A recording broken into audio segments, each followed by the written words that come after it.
Almighty God, members of this House, that we may wisely deliberate for the good of the country. Honorable members, for the glory of life. Morning. Let us pray. Join me as we sit together. Guide, we beseech thee, Almighty God, who art in heaven. Members of this House, that we may wisely deliberate for the good of the country. Honorable members, for the glory of life. Morning. Give us this day your praise. Join me as we sit together. For trespasses, as we forgive those who trespass against us. And lead us not into temptation, but deliver us from evil. For thine is the kingdom, the power, and the glory, forever and ever. Amen. Pray, be seated.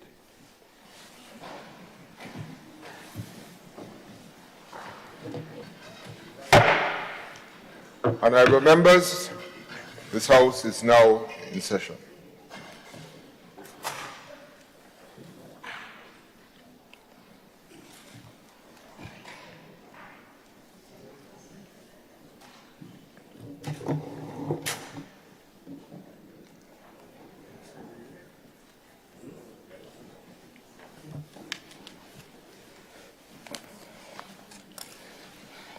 Item 3, oath of allegiance or affirmation of a new member.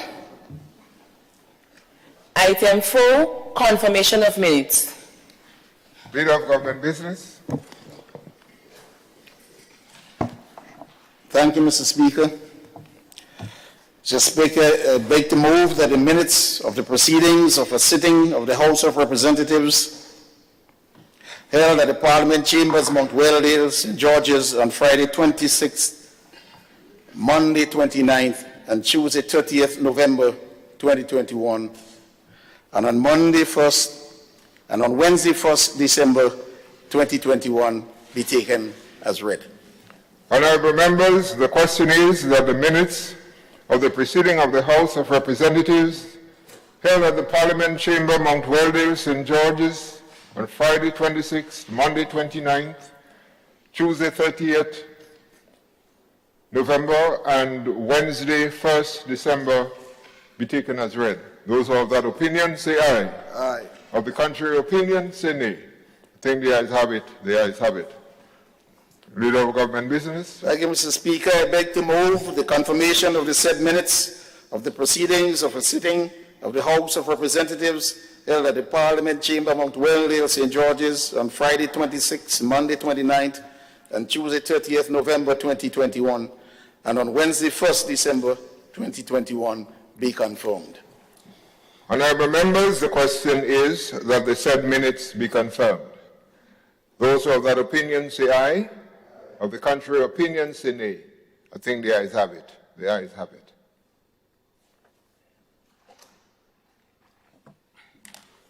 Item 5, messages from the Governor General. Item 6, announcements by Mr. Speaker. Go ahead. Proceed. Item 7, presentation of petitions. Item 8, presentation of papers and reports from select committees. Leader of Government Business. Thank you, Mr. Speaker. I beg to move that the following papers be laid on the table. 1, Office of the Ombudsman Annual Report 2020, and 2, Grenada Authority for the Regulation of Financial Institutions, GAFIN, Report of the Supervisor of Insurance for the year ended December 31st, 2020. Honorable members, these reports and papers are laid at the table. Item 9, unopposed private business. Item 10, questions. Honorable Leader of the Opposition. Thank you, Mr. Speaker. Can the Minister of Education and member for St. Andrew Southeast provide the cost of registration upon entry to public secondary school for students who exit primary school in the state of Grenada?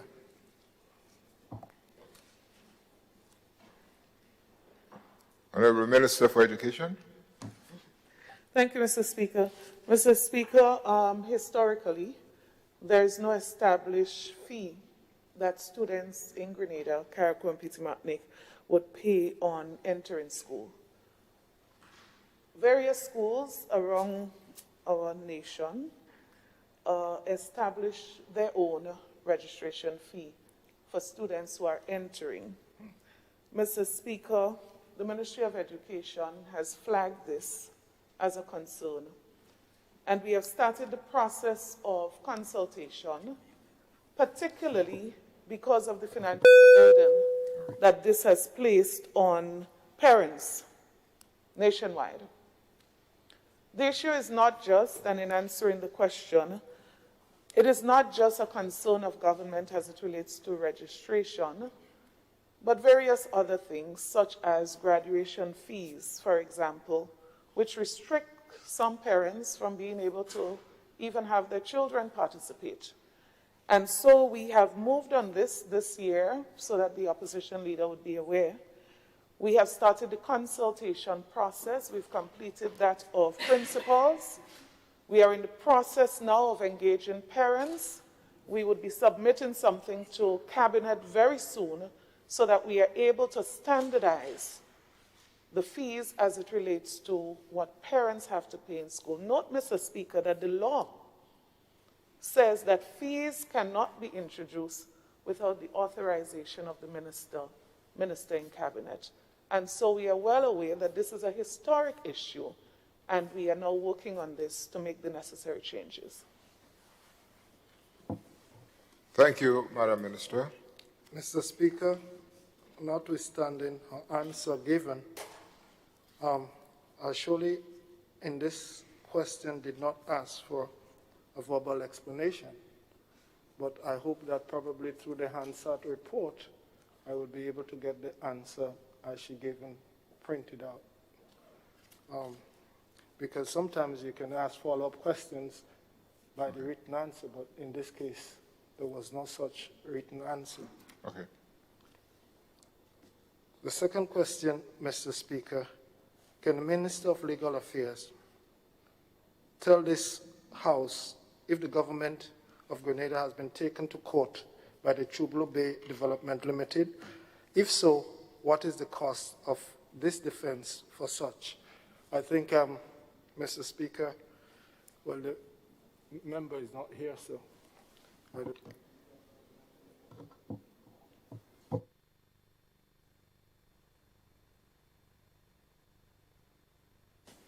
Leader of Government Business.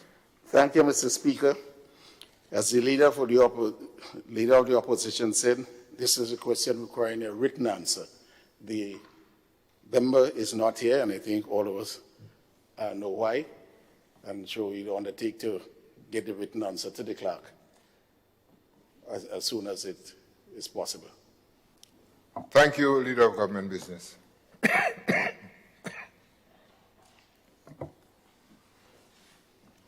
Item 11, urgent questions under the provisions of Standing Order number 20. Item 12, statements by ministers.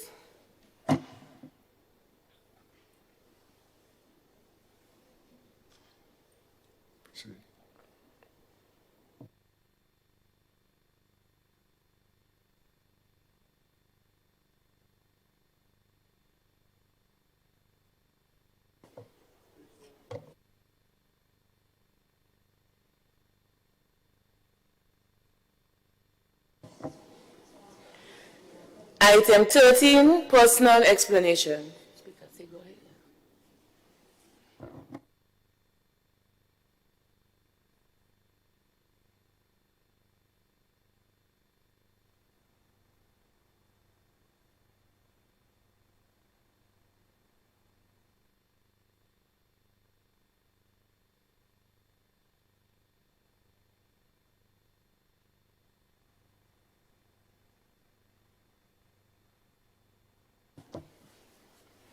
Item 14, motions. Item 15, bills. Item 16, request for leave to move the adjournment of the House on matters of urgent public importance. Leader of Government Business. Thank you, Mr. Speaker. I beg to move the adjournment of this Honorable House sine die. Honorable members, the question proposed is that this Honorable House adjourns. Honorable Parliamentary Representative for St. David. Thank you very much, Mr. Speaker. I wish to start by extending best wishes to you, the clerk, and the staff of the House of Parliament. It was a year of great uncertainty. That's the only how I could describe 2021. We are uncertain whether or not we'll be able to celebrate Christmas without the curfew. We are uncertain whether or not we will see a reduction in the loss of lives. We were uncertain of what will happen. There was so much uncertainty in this pandemic. And here we are today, and we can celebrate thanks to the grace of God. We are here celebrating. Well, I want to start out by saying a discussion, because what I realize as we celebrate, it seems that people threw caution to the wind. I hardly see people wearing masks, Mr. Speaker, as though the pandemic is over. I've already commented that there is no more COVID in Grenada, nobody dying, no new infection. But this is a virus that we always have to be on guard. See, there's a new strain. We don't know what will happen next. So I want to urge the members of the public to please continue to observe the protocols as we celebrate this Christmas. So as Christians, as a Christian nation, we celebrate the birth of Christ. And to the people of my constituency of St. David's, who have worked very diligently throughout this year in this period of uncertainty, I want to express my profound appreciation to them and to express best wishes for a bright and successful Christmas and prosperous New Year. And to all the people of Grenada that have worked together as a team, because this is a team effort. The government has its role to play, and every other citizen must come together as a team to work towards ensuring that we stay the course, that we continue to observe all the protocols as put out by the Ministry of Health.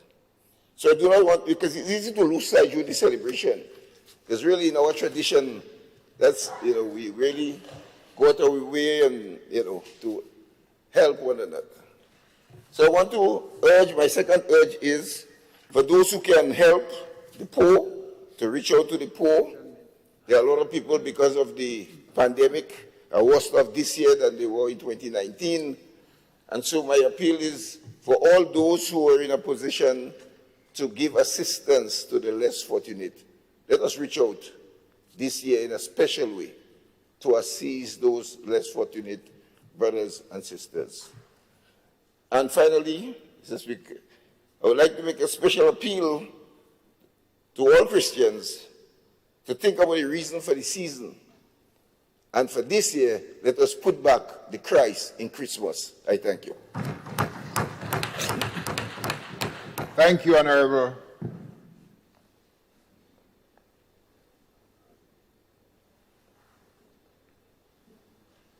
And I must say you look rather Christmassy. I say you look rather Christmassy with your new garb and so on.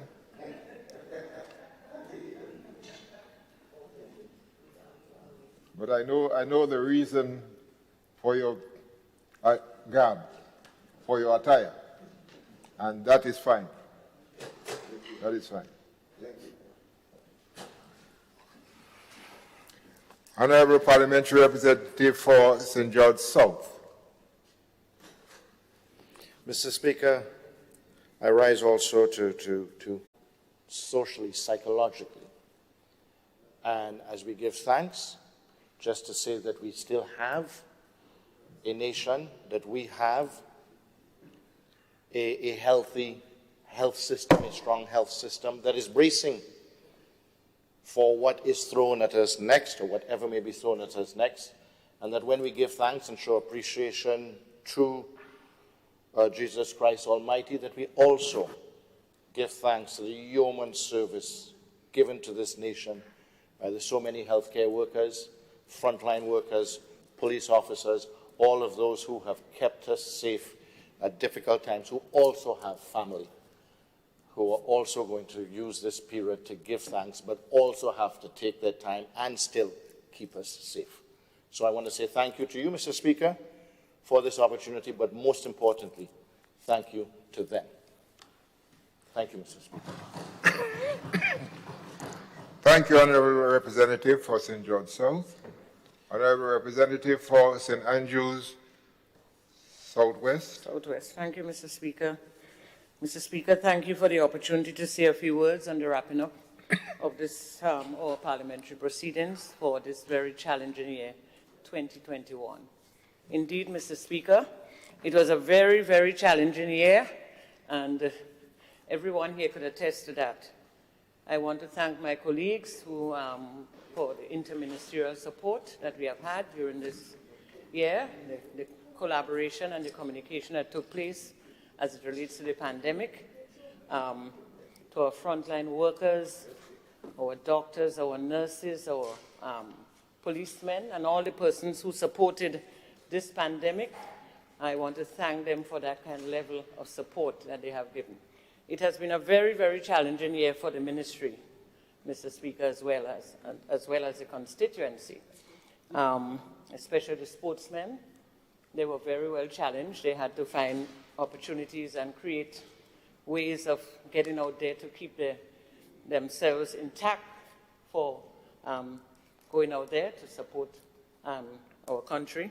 It was very challenging. I must commend GFA and also the Athletic Association for coming up with ways and means of keeping them informed. Also, Mr. Speaker, our cultural artists and all those persons are involved in culture. It was very challenging. We couldn't have our programs as we should have. Most of them were online, whereas you get a better feel of culture when you see culture and perform culture, but not online. But it went well, Mr. Speaker. Mr. Speaker, I also want to, my constituents, it's been a very tough year for them. Some of them have lost loved ones. Some of them have lost so many loved ones. In my area, I think over 20 persons died because of the pandemic, including myself, family members. And just recently, I lost a sister in Trinidad. So it has been very tough, both my brother and my sister. And I know several other members of the constituency lost their loved ones. And so it's been tough for them. The financial constraints that they have been going through, we saw that by visiting and keeping in touch with them, and so I want to thank all those who supported them during that period. Mr. Speaker, my office staff and all my workers in the field who've been out there, I want to thank them for doing a great job. I want to thank my staff at the ministry. It has been very challenging for them.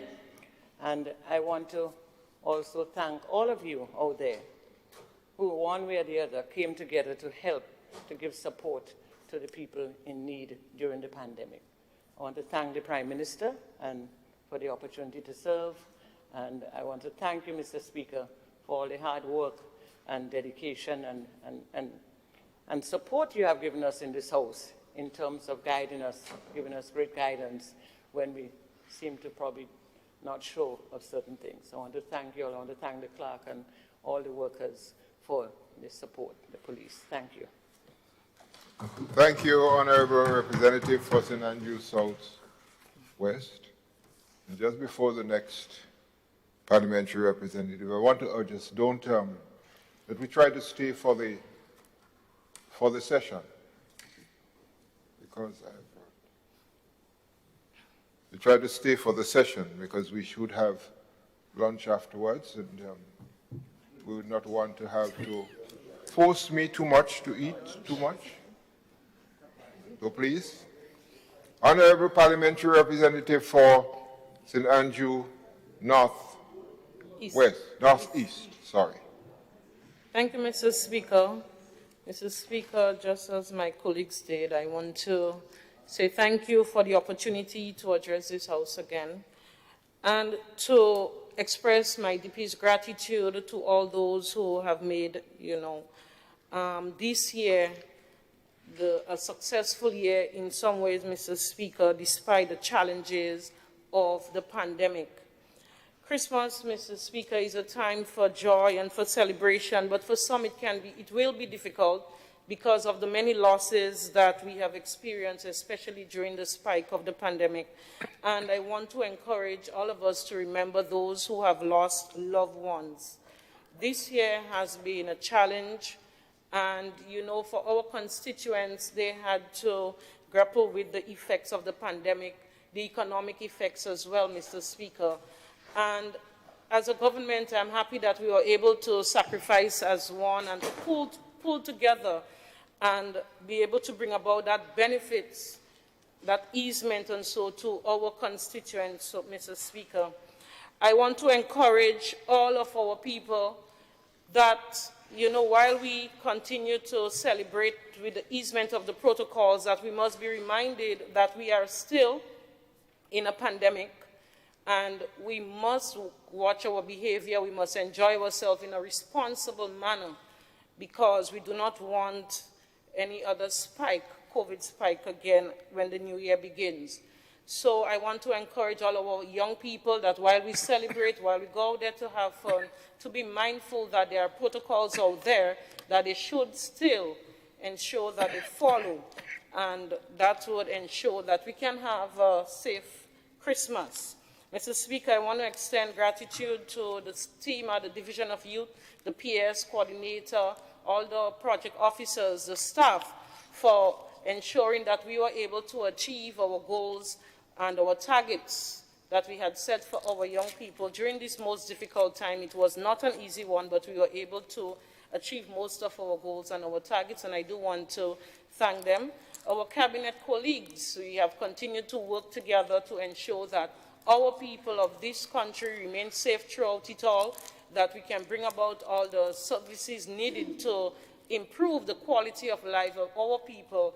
And I want to thank the Prime Minister and all of us for working together and putting Grenada first and Grenadians first in everything that we do, Mr. Speaker. I also want to extend gratitude to my dear constituents of St. Andrew Northeast for the continued love, the continued support as we, continue to work together, bringing about benefits to our constituents and to ensure that we will be able to continue into the new year. So on this note, I wish to express gratitude to everyone involved in, the process that we are going through here, Mr. Speaker, and to wish everyone a happy Christmas, a healthy one. And as we look forward to 2022, we hope that we can continue to work together for the benefits of Grenada, Carriacou, and Petit Martinique. Thank you, Mr. Speaker. Thank you, Honourable Representative for St. Andrew South Northeast. Honourable Representative for St. Andrew South East. Thank you very much, Mr. Speaker. Mr. Speaker, I want to thank you for this opportunity. And to say this morning, there's actually a song that says, through it all, I've learned to trust in Jesus, I've learned to trust in God, I've learned to depend upon His word. And that's how I feel at the end of the year, Mr. Speaker, because it has been a difficult one, as my colleagues would have pointed to. When it was not industrial action, Mr. Speaker, it was COVID-19. And at times, it was both COVID-19 and industrial action. But, Mr. Speaker, through those experiences, our faith grew. Through those experiences, we strengthen our resolve to serve. And so this morning, Mr. Speaker, I want to thank the Prime Minister of Grenada, Dr. the Right Honorable Keith Mitchell, for the opportunity to serve. I want to express to my cabinet colleagues appreciation for the collaboration, the love, the teamwork, and if I had to choose, I would choose all over again to work with this team, Mr. Speaker. I want to thank all my colleagues for their support and their love. Mr. Speaker, to you and the team at Parliament, I say thank you for the support throughout this year and all of the efforts made so that the people's business could have continued during this period. Permit me, Mr. Speaker, to recognize and to express appreciation too to the staff at the Ministry of Education, all of our stakeholders, all of our volunteers, our committees, our boards, all of those who have worked so diligently this year to help us to achieve what we have achieved during this period. My sincerest appreciation. But I also want to extend special thank you to the staff at the constituency office and in the constituency of St. Andrew Southeast for all that they've done to help us to serve the people of the constituency during a pandemic. My sincerest appreciation. Of course, the frontline workers, I don't think any of us would want to stand and not remember them for the contribution that they've made, helping us to be where we are. Mr. Speaker, all other stakeholders who have worked and who have contributed, and at this point I want to also recognize the religious leaders of our country and the collaboration and partnership through the Ministry of Religious Affairs. And particularly, I must emphasize this, the united efforts of prayers during this pandemic. I want to applaud and recognize them in this particular way. Mr. Speaker, I couldn't end without expressing my appreciation to my husband and my children for the role that they have played during this year. Only this morning I posted my husband as the wind beneath my wings, because their support is what allows me to do what I do to the extent that I do it, and I could not do it without them. So, Speaker, I also want to specially recognize all of my constituents, the people of St. Andrew Southeast, who are responsible for me being here. The love, the support. Mr. Speaker, I want to specially recognize them. And to say to them in this particular period that I'm extremely proud of the way that they have managed themselves during this pandemic. I believe, and I've been through the constituency, we've done all the announcements and so on, encouraging people. And I want to say in a general way that I'm satisfied that they have done well, but I want to admonish them this morning, please, to continue to follow all of the protocols. This is extremely important for us to remain in this relatively safe zone that we are in at this time.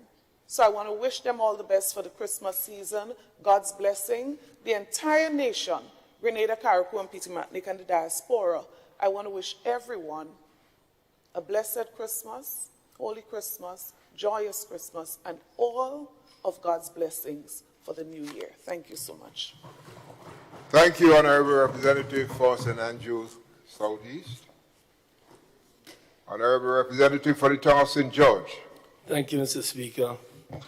Mr. Speaker, I rise to join my colleagues in expressing to all of our people, all of Grenada, Carriacou, and Petit Martinique, a wonderful Christmas and wish them well for 2022. Mr. Speaker, I want to particularly thank the people from the town of St. George who have elected me to serve here and given me the opportunity to represent them in this parliament and to certainly work with this government. I want to say, Mr. Speaker, that it's been a difficult period. 2021 was a tough year.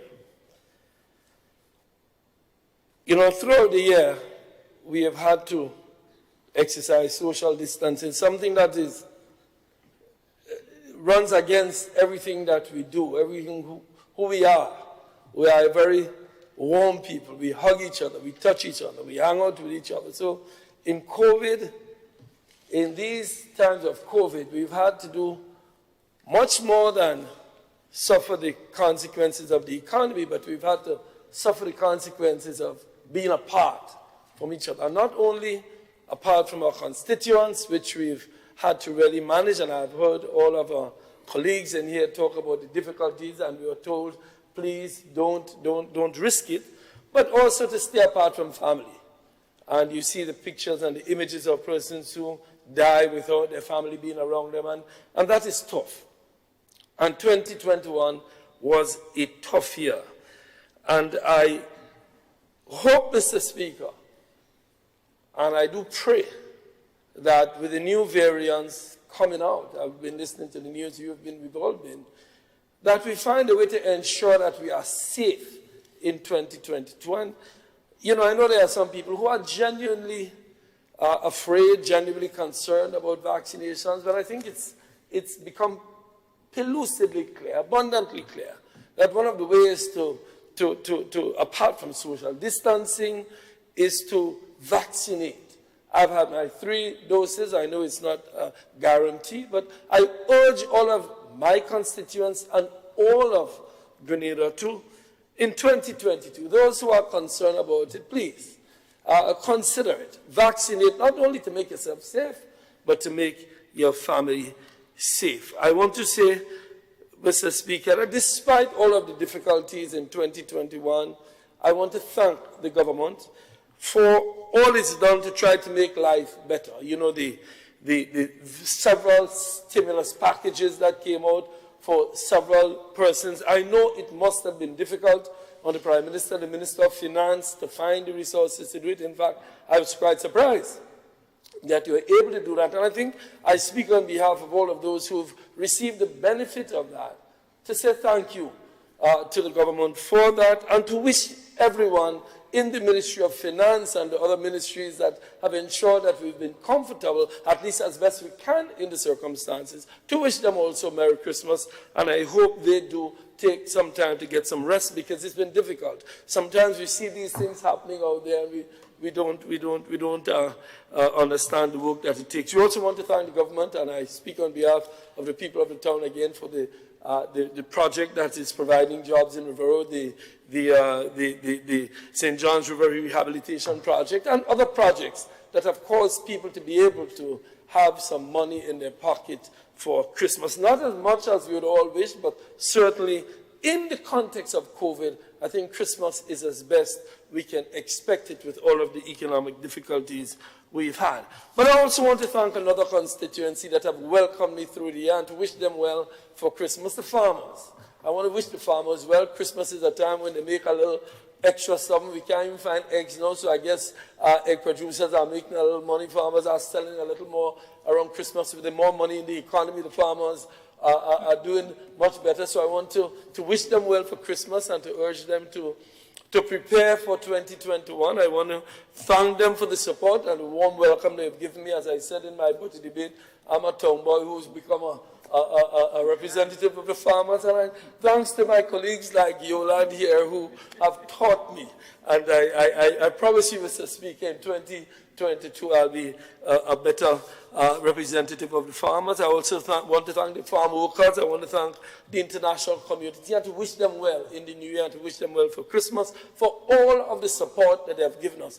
Agriculture now has some wind behind its back, and I think COVID, despite its difficulties, has given us the opportunity to highlight what agriculture can do. So I want to wish all the farmers, all the farm workers, all the technical people, the ministry staff, everybody, the international community, ICA, and all the FAO, all of the rest, CARDI, all of them, for the support they've given us, and wish them a wonderful Christmas. Get some rest for Christmas. We have a very exciting 2022 ahead of us. I finally, as Labour Minister, I want to thank the workers, the unions, and the employers, all of them. We've had some tough times. My colleagues around the table know we've had some tough times with negotiations. But, you know, Mr. Speaker, I always believe there is a solution. It is just for us to reach out to it. I want to thank them for 2021, finding solutions, which is what we must all work towards, coming together to find the solutions. They are there.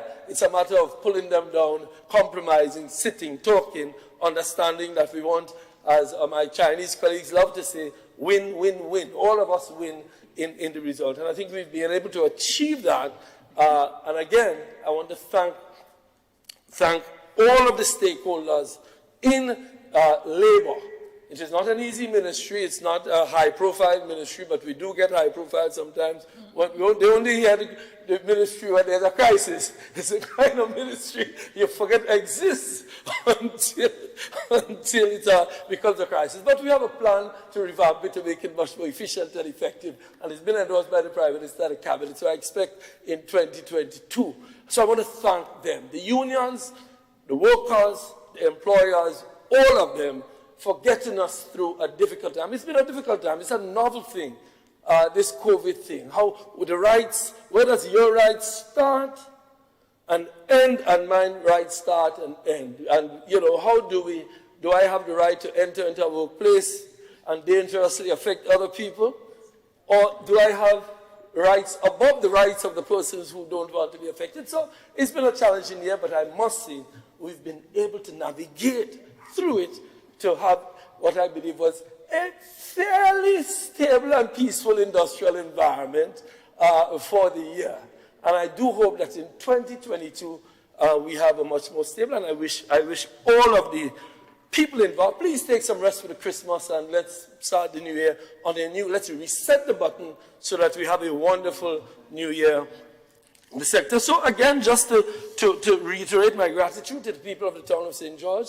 I was born in the town of St. George, live in the town of St. George. I'm really indebted to them for who I am, not only my representation of them, but for who I am. So I want to thank them for that and say to them that there's a lot more to be done.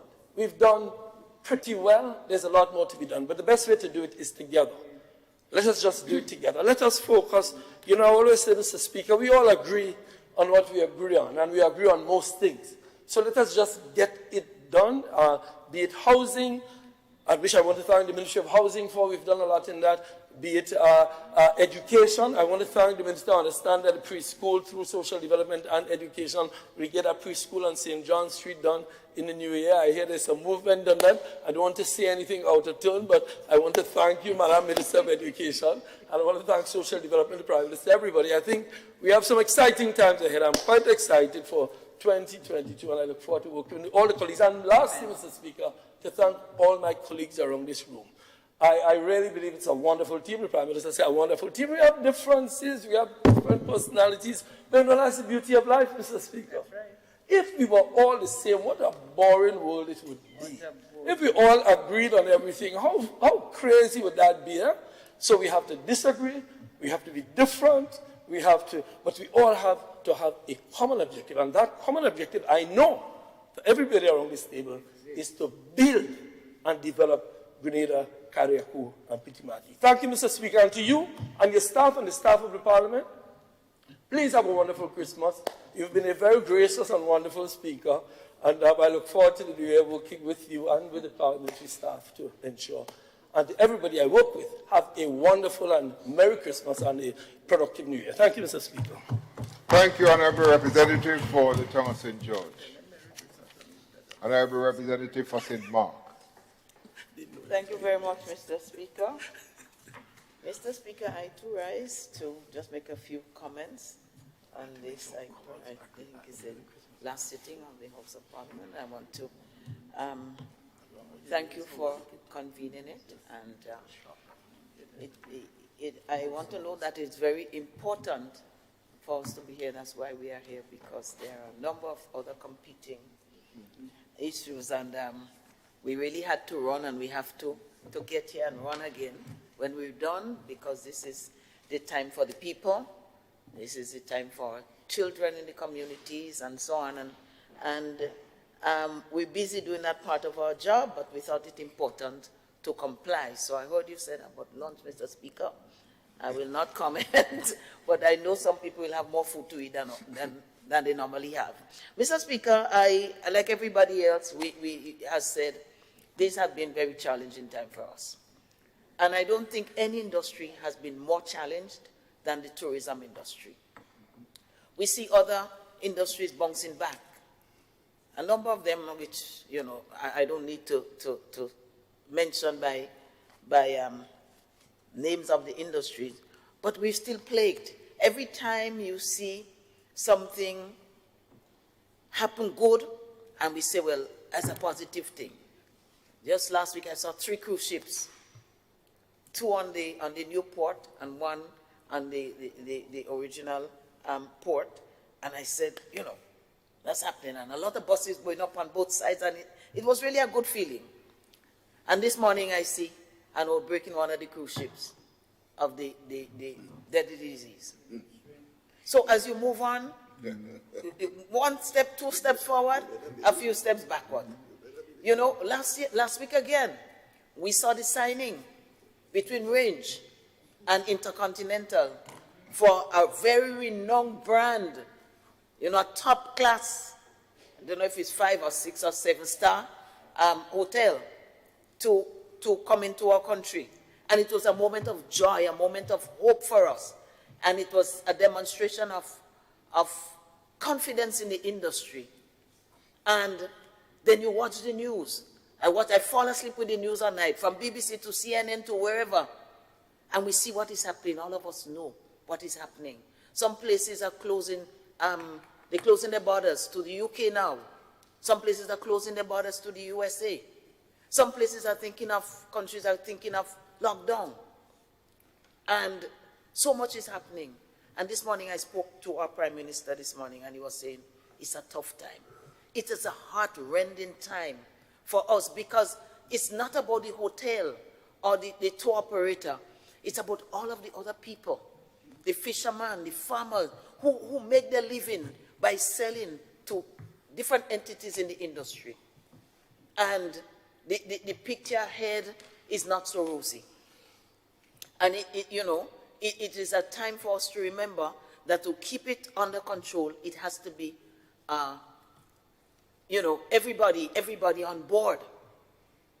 And we must observe the protocols, because we want to keep this disease as outside as far as possible, keep it out.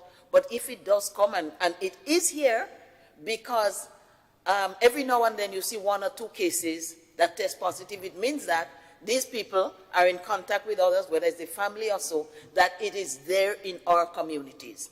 And we're focusing on Omicron or Micron, whatever, but if in the United States right now, Delta is the one that is surging in the States. But Omicron is coming up fast, and it multiplies faster. And I listen to the scientists, and they're saying it seems to be the most deadly infectious disease ever in the world. And I notice all my colleagues are talking about it, because it's one of the most critical things that we have to consider in everything. We must factor it in everything that we do in this country. And Mr. Speaker, when I see leaders in groups without masks, as though nothing is happening, and they send in that message, I'm shocked. Of people who say they want to be leaders. And every time I have to say that in this house, we have to lead by example. There cannot be any other way. This thing is, I don't know. I don't know what to say. I watch it, and yes, we want to hug, and one of my colleagues did allude to that. We want to get together, and sometimes you take, if you think you're in a company where everybody is fully vaccinated, you might take a quick shot without a mask. But to be really fraternizing without a mask and sending that message on social media and all over, Mr. Speaker, leadership is something that is demonstrated. It's not something that is bestowed on somebody. It is earned. And I will say no more. And I want to beg all of us, my leader of the opposition there, through you, Mr. Speaker, and all of us who are leaders, and all of us who follow, let us observe the rules. Let us see what's happening in the hospitals overseas, the deaths. And this is, sometimes they say the government is trying to fearmonger. Just read the news. Ask your friends and family overseas. They don't have to listen to us because the facts are there for everybody to see. But we must be cognizant of what is happening and take the appropriate measures, because if we do not hear, we will feel, and it will pain us. We lost 200 people. And we heard my sister, Minister for Sports and Fisheries and other things, allude to what happened a few months ago. How many people lost people? How much pain people are still nursing in their hearts. And not just in our country, overseas. And I don't want to take too much time, but I felt I needed to say that, to appeal to Team Grenada. We can only overcome, we can only grapple with this disease by a concerted team effort and a responsible effort. So, Mr. Speaker, I know the industries are hurting. Those who depend largely on the cruise industry, they are hurting. The hotels are hurting. Everyone who indirectly works in the industry.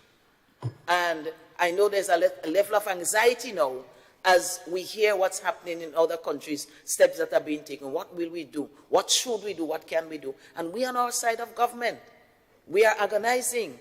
When I have to give them a message that is not so good, I agonize for them. But we have to take the best decisions we know how. We're all learning about this disease, and we have to take the best decisions to keep our country safe and to keep those who visit our shores safely. So, Mr. Speaker, challenges and hope. We have to keep hope alive.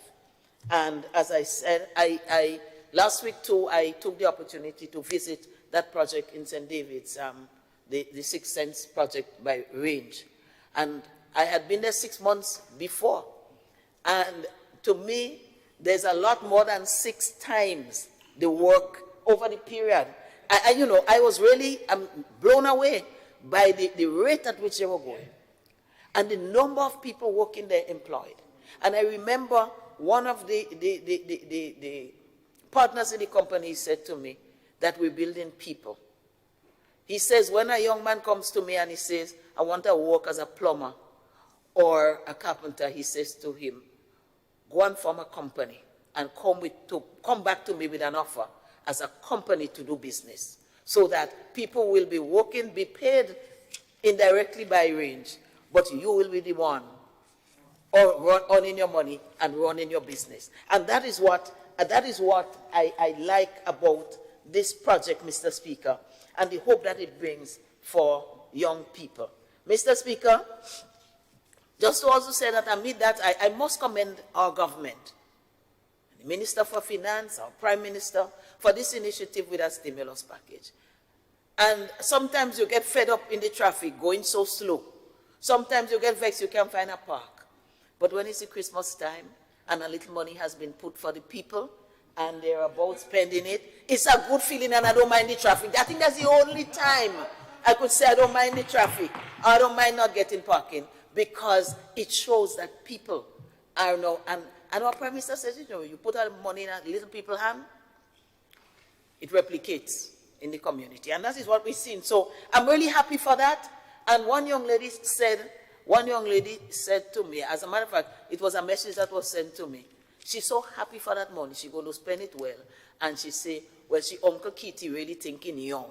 So I don't know what she meant, but she said she Uncle thinking young. And that was a young move to put money in the hands of old, young, middle-aged, and everybody. Compliments to my colleague, Minister for Finance, and compliments to our Prime Minister.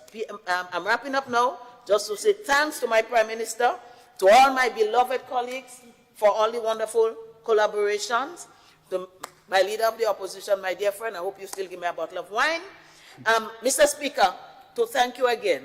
I know you tried to be our shop steward and beg for the 4% for us and the little half pay, but I don't know, I don't think that worked. But never mind. I thank you very much for interest and always admonishing us to take care of ourselves and our family. Thank you for that. The clerk and all of the staff of this house, thank you. The President of the Senate and all those who are in the other place, I want to greet them and wish them well. To my family at home and abroad, they have been wonderful. And I hope they listen in some way, because this year, for the first time, the family decided to launch their own foundation. They have not formalized it yet, but they made sure they sent a few, some monies and those who are here contributed, so that we could give a food basket of chair to a few people in our constituency. I want to thank them for that initiative, because they know the hurting that is going on out there, and every little bit helps. To my friends, and all of the citizens of this country, to the brigades. This morning I get a little news. The brigade split up, they're doing 2 toilets for 2 people. That's a wonderful Christmas gift. Thank you to the brigade, the environmental wardens, all of those who are out in my office staff. On Sunday we did over 200 lunches, hot lunches, for our elderly, our housebound, and so on. And they poured a lot of love into that. I think that's probably the best lunch they might have gotten for the year, because of the love that the staff put in it and the effort. So I want to thank them for it, to my ministry staff, to all the allied entities in the industry, Grenada Tourism Authority, Civil Aviation, the environment, solid waste, for keeping us remarkably clean in our communities. And we've seen a dramatic difference in the past year or so with the work. I want to thank everyone. And recently, we launched an alliance with the exporters of fresh produce, fish and other farm produce, because we know these people and them have been suffering for export, and a lot of the crops have gone spoiled because of lack of airlift out of the country. And so we're working on that, and I want to say to the fishermen and the farmers, have hope. You have some ministers working for you. My dear colleague, minister responsible for fisheries, my colleague, minister for agriculture, ourselves, and the backing of this government to do something for the exporters. So it is a year of challenge, but there's hope ahead, and I look forward to 2022 and all the good that it brings. But in the meantime, between now and the good, let us be cognizant that COVID is here, and that COVID is out there just waiting to invade our country and our bodies. And let us be careful, and may God bless all of us, give us a wonderful season and a safe season, and hope for the new year. I thank you. Thank you, Honorable Representative for St. Mark. Honorable Representative for St. John. Thank you, Mr. Speaker. I rise, like my other colleagues, in the spirit of the season. And I know my colleague from the member of St. David and the member for St. Mark already spoke about the virus and the pandemic, so I would leave that where it is, because we're looking beyond that. We've seen things, picking up and things looking good. People receive additional funds through the stimulus package. It was not easy, because, like, some people think the money is flowing, but it's just through good management. You have a little bit of money. We would have liked it to spend on, some more sidewalks and infrastructure. But as our good PM says, let's put people first. And this is what happened, and we see in the positive results. So we were able in the constituency to have a Christmas tree lighted, and we gave toys in every area of the constituency. And on Sunday we had in Guav, and that was very well attended. And I can't say that the people were doing the protocols, because I think, Mr. Speaker, I don't know what you could do to get them to follow a mask, and you pass through there. And to me, like, it's business as usual. But on the good side, I think all of them had received the virus already, so hopefully we have herd immunity there.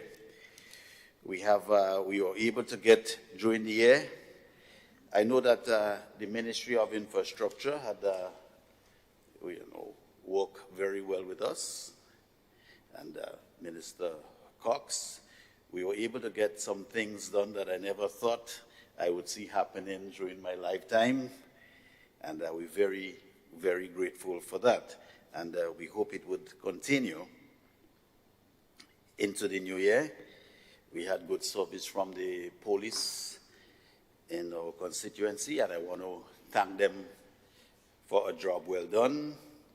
The medical staff, again, through the health center was excellent, and we had a SGU that's working 3 days a week at the new health center in Guelph, vaccinating our citizens, and that is also helping, or has helped us to receive our herd immunity, or close thereof. I want to thank them very much.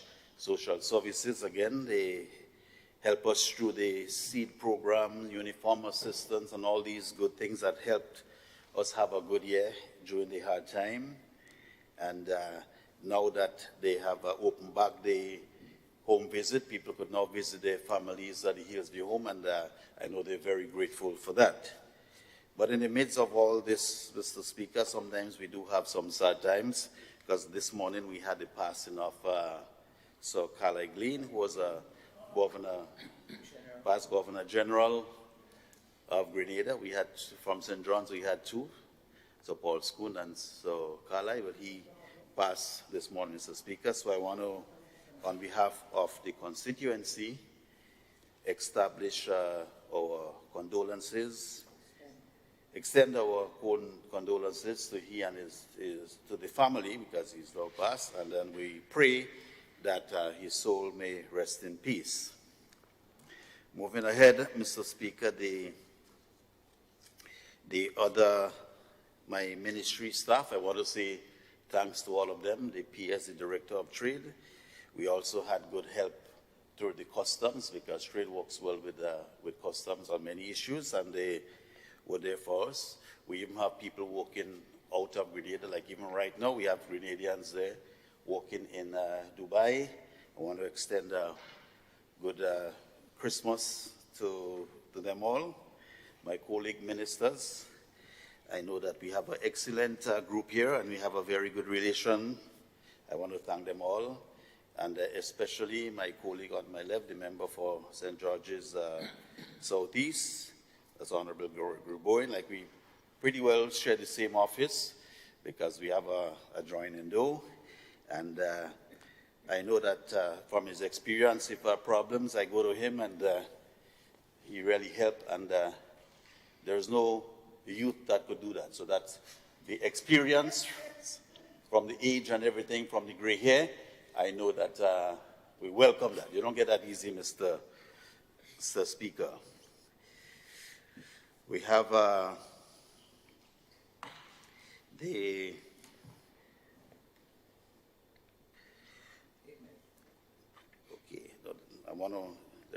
sometimes you don't really want to miss out some people, but sometimes you always do.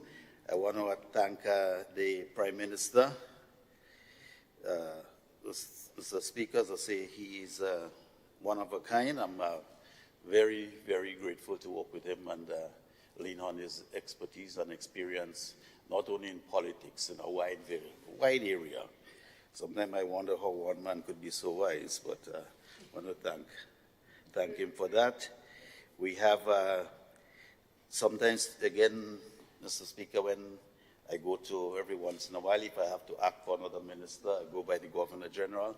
Sometimes I sit down and I look at my watch, and I've been there about 45 minutes talking with her, because she's, find out what's happening and telling me what's happening. So I want to wish her good Christmas. Sometimes she's forgotten there, but she's doing a very good job. The office staff from St. John's, even at the PD level, I want to thank them all for their hard work during these times. Some of them came out, did our work, so that we could have a lot of people during this time, at least, could have had not only a good Christmas. It was some difficult times, Mr. Speaker, and by me talking, I'm recalling things that happened and how we solved it. So thank you very much to them, to the constituency of St. John's. I want to thank all the people there for the opportunity to serve them and the advice that I usually get, because many times people call me, and it's not they don't want anything. They just want to give advice. And sometimes they call to say thank you because they see what is happening. And I really appreciate them and thank you all, my friends and family. And finally, I want to thank the Almighty for us being here because there's a lot of us that didn't make it throughout this year. So to all those, I want to express my deepest condolences to the families of all who have lost loved ones throughout this virus. And we look forward to a better year, Mr. Speaker. So let us all pray that 2022 will be a good one for all of us. So to everyone, Merry Christmas, Happy New Year. Thank you, Mr. Speaker. Thank you very much, Honorable Representative for St. John. Honorable Leader of the Opposition. Thank you, Mr. Speaker. Mr. Speaker, it is written in all things we should give thanks and praise. You know, as I sat there reflecting, and as I said before, 2021 would be indeed a year that would live in infamy,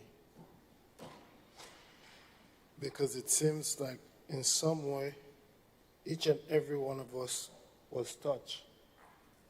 From the Speaker, come down right down to your humble servant, Mr. Speaker. Mr. Speaker, I start with the word that says, Joshua speaking says, as for me and my house, we will serve the Lord. And I stand here, Mr. Speaker, but by the grace of God, to the Holy One, to the Righteous One, all praise, glory, and honor to his most holy name. Indeed, Mr. Speaker, the trine of 2021. And for me, I know I had to lean on family, on friends, on colleagues, and I had to lean on the Almighty God to continue to be here, because in some instances it was so great. You know, I lost my mom, and I guess this was the first time I was ever so close to death. I lost friends. I lost good friends and cousins and family, sick otherwise, and through COVID. I think it stretched throughout Grenada, Carriacou, Petite Martinique. And so we all can attest to how deep that is. And you get up every day and you are reminded, but I have hope that God is in control. And he wills, he sets up, and he breaks down in his good time. You know, and so I pray that they find, our loved ones find peace in the arms or in the bosom of Abraham. Mr. Speaker, I stand here today, not by myself, like I said, but through the grace of God, who has blessed me abundantly. And to the people of St. George Northeast, who has elected me to serve in this house. And on many occasions, Mr. Speaker, they are the ones who will continue to strengthen me and call me and encourage me, because as it is said, sometimes you need to stand on principle. And I pray God for his grace that I will continue to stand in this house and stand on principle. If I leave, I leave, but by the grace of God. If I stay, but by the grace of God, because he is the one who sets up, and he will be the one to break down. To my immediate family, Mr. Speaker, my wife, my son, my niece who lives with me, and sometimes in my position, I have to be, just let it go and let them take control and remind me that, you are family too. And so to keep me strong thus far. Mr. Speaker, I want to thank here in this House you and the staff in the Parliament, to my secretary in the Parliament here, to my office staff in Tempe who have been there through thick and thin, through it all. They stand and they stand to serve. So again, I would express my gratitude and my deep appreciation to all the people of St. George Northeast, Grenada, and even to my family in Carriacou and Pitimontnik, family and friends there. I can't say thank you without also thanking them, because every now and then they would call to find out how things are going.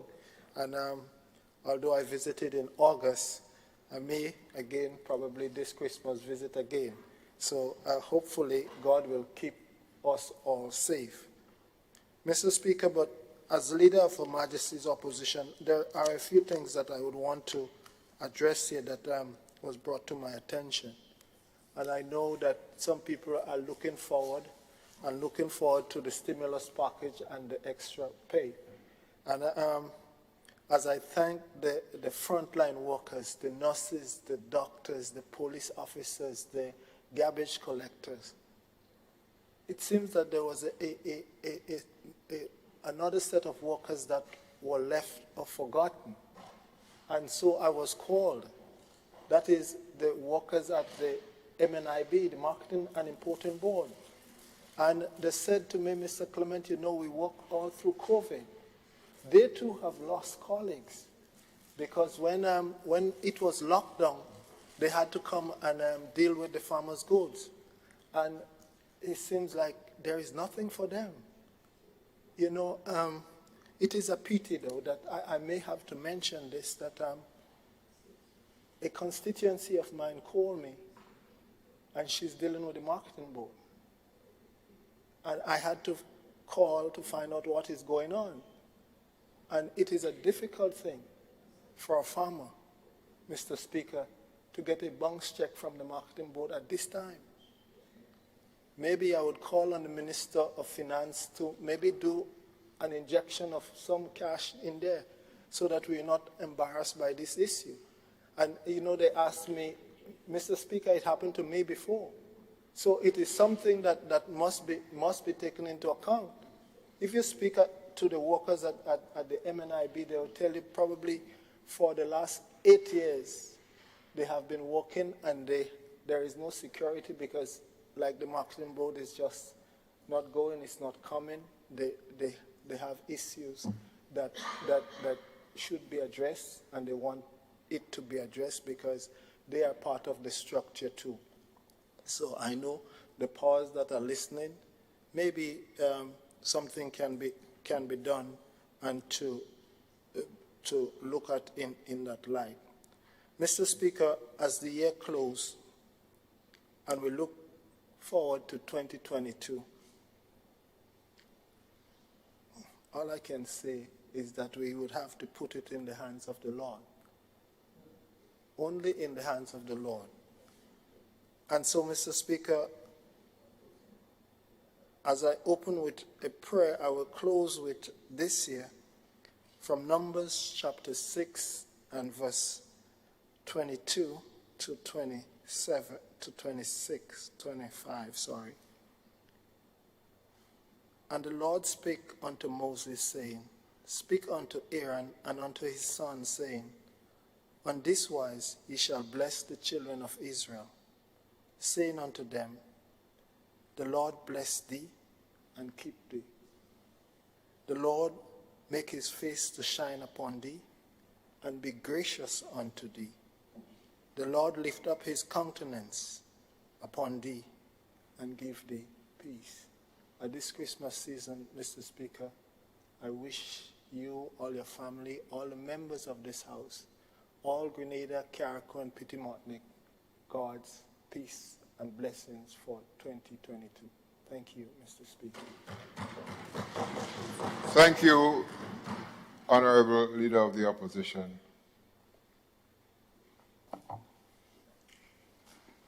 Honorable Leader of Government Business. Thank you, Mr. Speaker.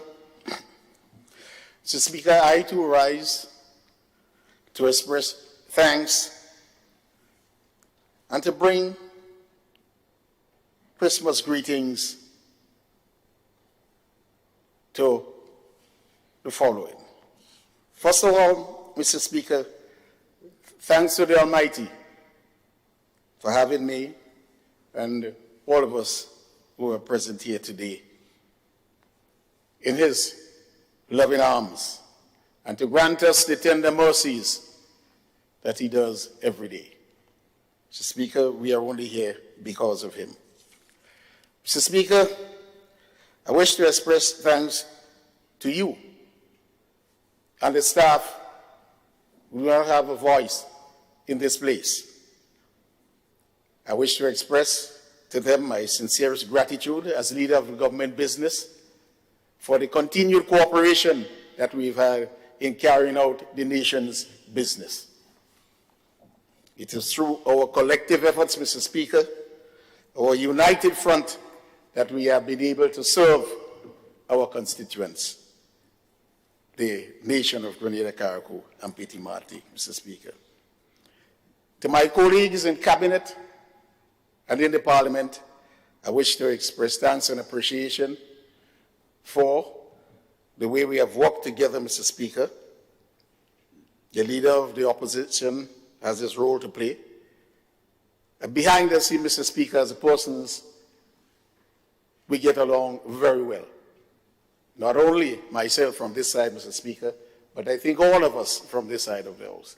So I do wish to express my gratitude, thanks, and to wish all my colleagues in the Parliament the very best for the Christmas season. To those of us in Cabinet, Mr. Speaker, I wish to echo the sentiment of the continued unity and the working together so we can make the executive the way it is and to function and to execute the wishes and the dictates of the Parliament as passed through legislation in this honorable place, Mr. Speaker. To the workers in the Ministry of Finance, Mr. Speaker, commencing with the core management team, the Permanent Secretary, the Deputy Permanent Secretaries, heads of departments, and senior staff, Mr. Speaker, I want to express my thanks to them for their cooperation and the way that we have worked together.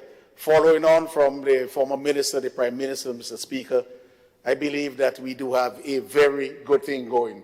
And we can see from the benefits that the Ministry of Finance has brought to the people of Grenada, Carriacou, and Petit Martinique. To all the workers, Mr. Speaker, in the ministry, all the other workers, I want to express my thanks to them for their attitude and their commitment. Mr. Speaker, to the workers in the other ministries, passing around after the Christmas time, in particular after the budget, Mr. Speaker. And I have seen many, many young people, those contracted persons, and they came up to say, we wish to thank you. We wish to thank the government for the way that you have treated us. And now they believe, Mr. Speaker,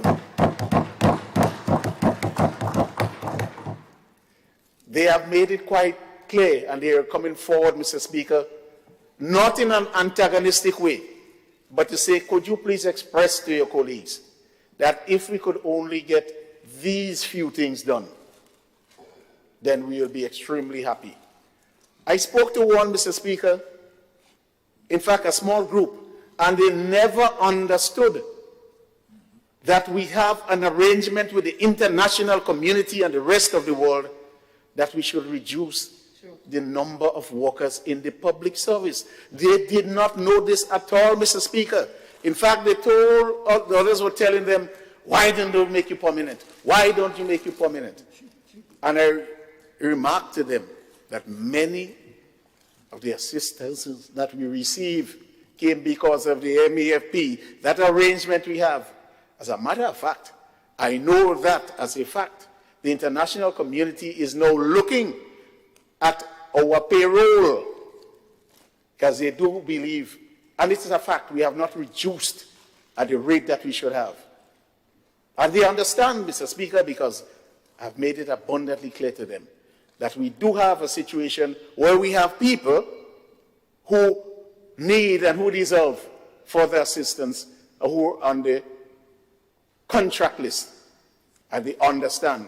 But at the same time, they want to look at the payroll to ensure that we are not keeping people there and not reducing the number of people on the payroll. So having told these young people that, they were struck, and they said to me, well, we did not know this, but if you will do certain things for us, Mr. Speaker, and pretty soon you'll be here in Parliament, not only what the Department of Public Administration is doing, but what we as a government will be doing to assist these people in one of the major areas of concern. That is, because of the contractual arrangement, employment arrangement, they cannot go to a financial institution, Mr. Speaker. We want to promise them, Mr. Speaker, I've discussed with the Prime Minister that we will hear a lot in that respect, Mr. Speaker. And I want to thank the young people for understanding and for the attitude that they are now displaying, Mr. Speaker, to the fact that we are limited in what we can do if we wish to continue to get the assistance to bring benefits to all the people of Grenada, Carriacou, and Petit Martinique, Mr. Speaker. Mr. Speaker, the CES, the COVID-19 Economic Support Secretariat, I wish to express my thanks and gratitude to them and to wish them the very best through me, from all my colleagues, Mr. Speaker. They house at the National Stadium, and they're doing a wonderful job with limited staff. And I want to thank the people of Grenada, those who apply, for the way that they have been behaving. You had complaints in the beginning, and by reaching out to them, I think some know that they will get before the others. But if it's a 4 months that the program provides for, everyone will get the 4 months. If it is 12 months that the program provides for, everyone will get the 12 months. Some before, and you may have to group some payment into 1 month. You pay for 3 months to make up the backlog, because the program closes at the end of 2022, and everyone, Mr. Speaker, will be duly served. So thanks to the people and the workers at the CES program, Mr. Speaker. To the business community, I want to tell them that we feel the pain. The entire cabinet, we know what they have gone through and what they continue to go through, Mr. Speaker. They have to pay much more for a container, a lot of late delivery, and all of those things bunched together. And I want to compliment and thank them, Mr. Speaker, for the role they played in the consultancy program when we consulted them prior to the budget, and they made the input, Mr. Speaker, and they can see many of the things that we have spoken about were implemented in the budget. And I ask the entire nation to look at our business people. Mr. Speaker, in India, small business community, the number of suicides quadrupled during the COVID. Yes, and significant amount of them took their lives because of the economic situation. They had loans to pay, they could not meet their commitment. And so they took their lives and left children, mothers, fathers, relatives dependent upon them in the situation. So we want to thank Mr. Speaker and express our gratitude and support for the business community in Grenada. It didn't mean maybe they did not go through as much as the people in India did, but we know that they went through a lot, Mr. Speaker. So I want to tell them to take time during this Christmas season and to recognize that they have and continue to make a significant contribution to the economy of our country and to our people, Mr. Speaker. Mr. Speaker, I wish to also express my thanks to the bodies, the statutory bodies, GIDC, MNIB, GAFIN, the Grenada Ports Authority, the Bureau of Standards, Mr. Speaker, and to ask them to continue. It's a critical time, and all my colleagues have already spoken about the difficulties that COVID-19 has brought on to the various organizations. Mr. Speaker, these bodies, statutory bodies. And as we articulated very clearly, first through the budget statement and through the contributions of many of the members here, if not all of them, Mr. Speaker, that we have asked the statutory bodies within their capacity to make a token. We particularly say token because we know the difficulty, not only the statutory bodies, but the business community, the private sector as well. Give what you can in the difficult periods within your capacity. And Mr. Speaker, we heard on one voice, the leader of the opposition said that we should give a bonus to them. And at the same time, Mr. Speaker, he recognizes that they do not have the capacity to even move on their own. So he's saying that you must now inject into them finances so that they can operate, and also give to them, Mr. Speaker, the bonuses. We have encouraged the persons that even if we have squeezed anything out, we'll be happy if you take that and give to them. But the central government is already, Mr. Speaker, operating a stimulus phase 2, and then we look at the entire public service, and we've worked with them, and everyone understands why those in the front line in the public sector, we have many people saying that they're front line in here and there and everywhere, and we ask the organizations to help them. But our commitment was to the people in the public sector, the policemen and the nurses in particular, and those other public sector workers who supported, some with 1 month pay, some with half month's pay, Mr. Speaker. So while we will try to do everything we can for those people in the statutory bodies, Mr. Speaker, we've made it abundantly clear. If we can, we will help. I will be the first one, Mr. Speaker, after working with the team in the Ministry of Finance, and to see how we've operated through the Christmas and what financial resources that we have there. I will be the first one to approach the cabinet, Mr. Speaker, and to say that we have a limited amount of resources. Which of the bodies can we give it to, Mr. Speaker, in terms of helping them, those who did not get anything? But we cannot make that commitment now, Mr. Speaker. We cannot do that. The budget speech was very clear. We encourage those who can do it to do it. And we did indicate, even within the public sector, whatever we can do further will be done, Mr. Speaker. So, Mr. Speaker, to my constituency, first to my family, I wish to express to them, as per usual, during the past many years, thank them for the support. And in particular, 2020 was one, 2021 is another year that we have been affected by COVID. So I want to express my sincere gratitude to all my family, Mr. Speaker, with respect to the support that they have given to me throughout my period here so far, Mr. Speaker.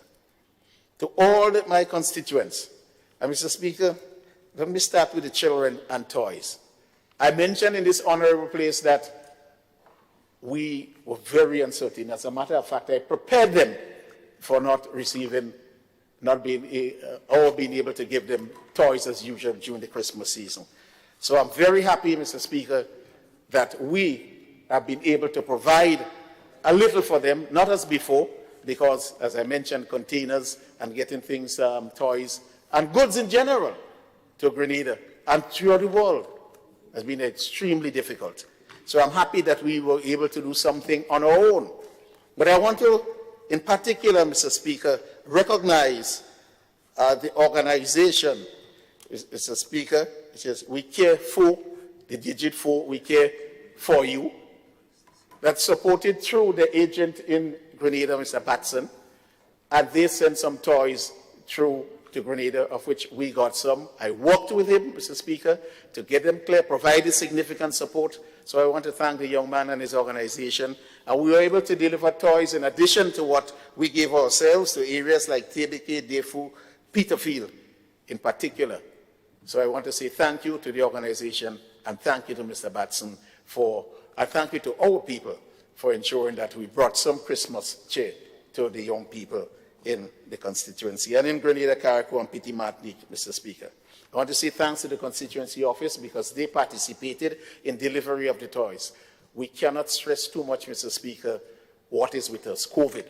And the medical professional as well as the member for St. Mark articulated this very well, how we must be particularly careful.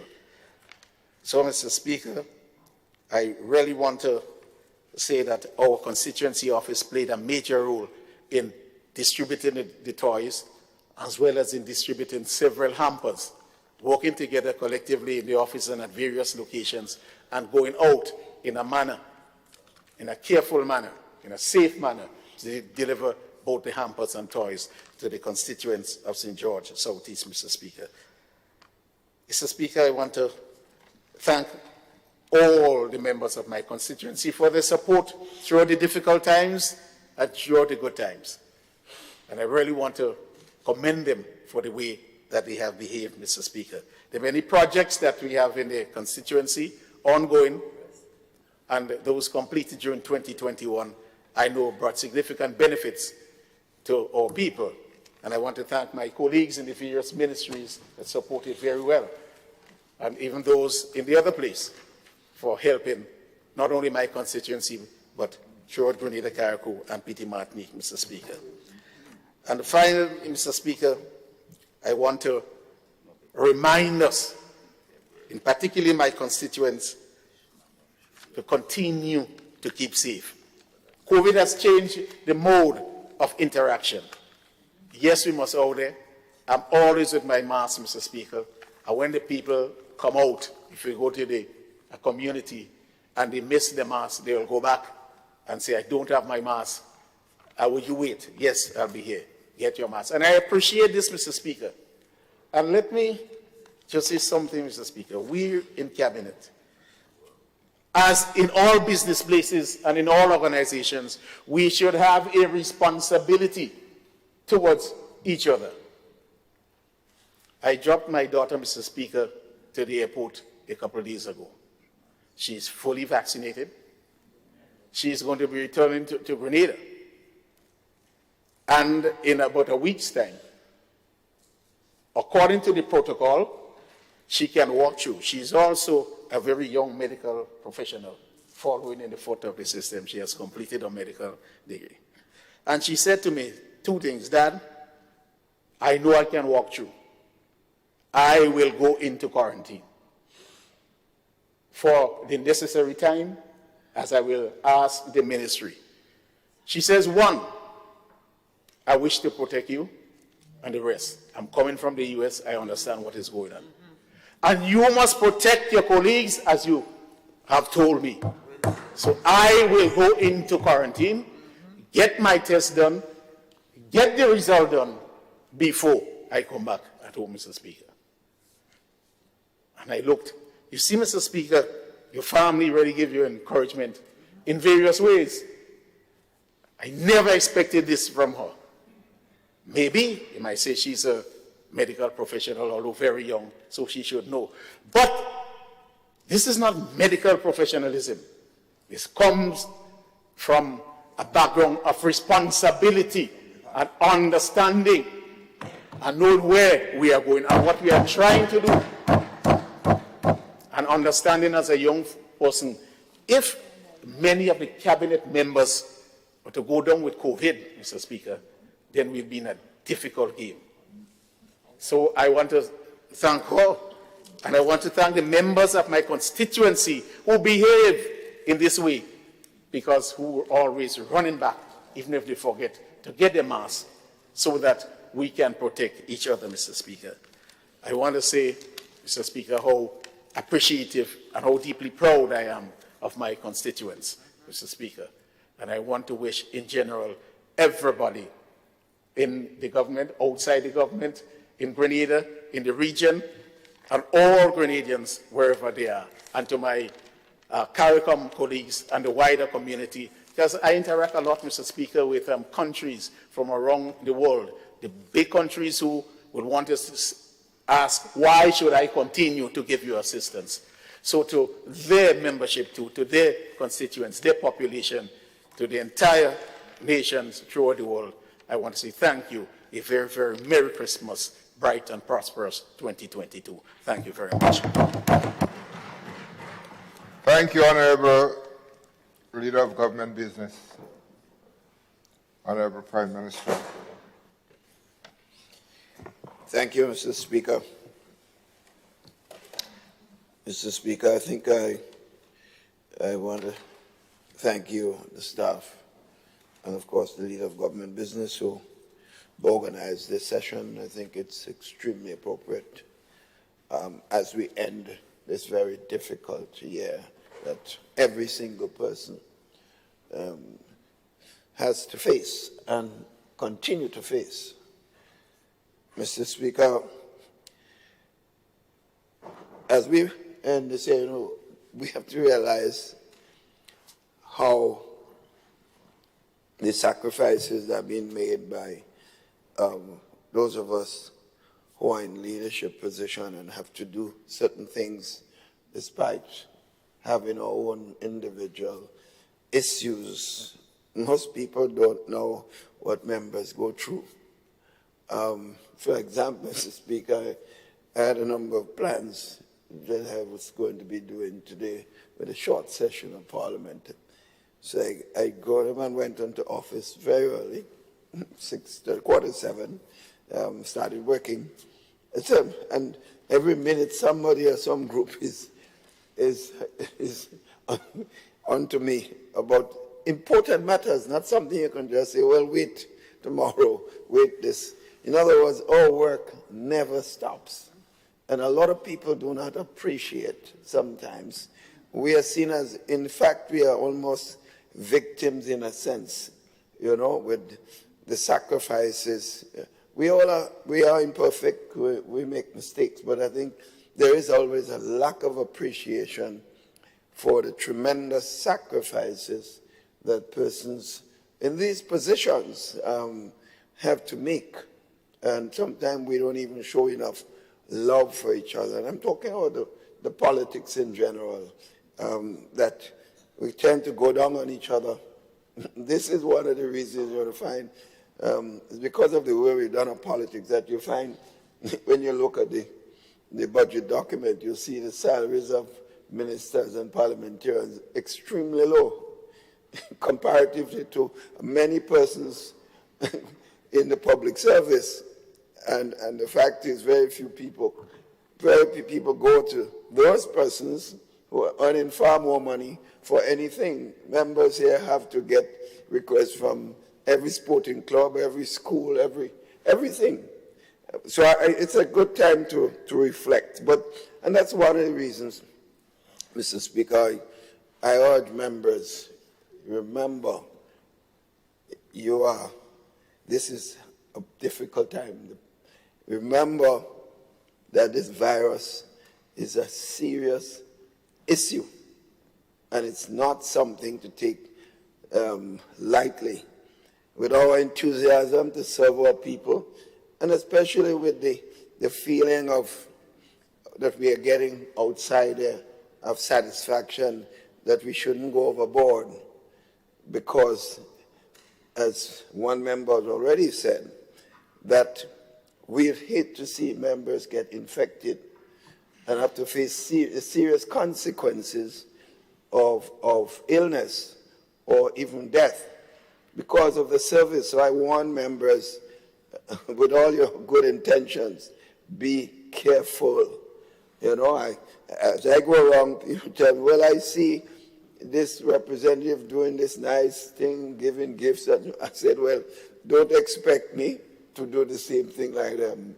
Maybe I urge them to be careful, and I will continue to do so. And if they can do it and not get infected, then I say fine. But I have to do what I believe is best for myself in the process of doing the work that I have to do, and all of us have to do for the people of our country. You must never forget, you have to love yourself first. If you don't love yourself, it's very difficult for you to love anybody else in the real sense of the word.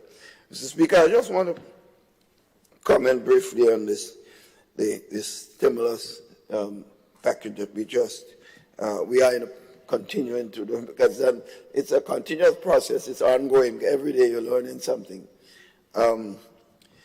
Speaker, I recall about 2 months ago, I went to address the police rank and file, over 500 police officers at the Trade Center, properly observance of the protocol and so on. And at the end of the session, one young lady got up and said, you know, they're very happy how things were going. She said, PM, can you think about ways of showing us in a way how, and she was really coming off in a very pitiful manner. And it did touch me. Can you do something to, well, we know you all care, but do a little more. And we also know the challenges of governance at this time and so on. But she made such a plea, and I listened and listened. And I said to her at the end of it, you put him in a very difficult spot because you know the challenges that we are facing. It was then that it dawned on me as I got in my vehicle and that, yes, things are tough and that finances clearly are tough at this time because revenue are less, but we have managed well over the last 8-9 years and so on. I said, well, look, the monies we have can be used to do a lot of things. But I said, you know, sometimes we think about the big things and the small things are more important.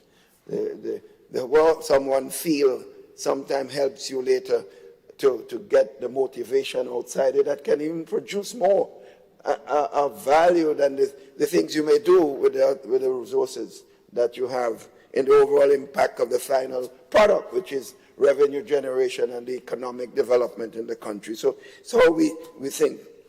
But also, Mr. Speaker, the issue I'm talking about is expectation. You know, when the minister made his announcement, no matter what language he used, they could never use the language that would make everybody understand. Because we are what we are, human beings. And it was not surprising that you're hearing, I get calls from so many different quarters and so many groups of workers and saying, well, look, we are out there, we were in this, we were in that.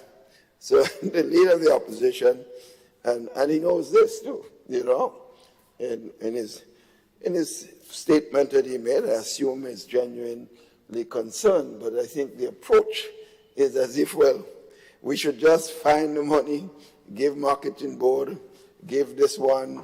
We have a situation at the airport. Airport workers are saying, why shouldn't we not get the stimulus? They're calling me.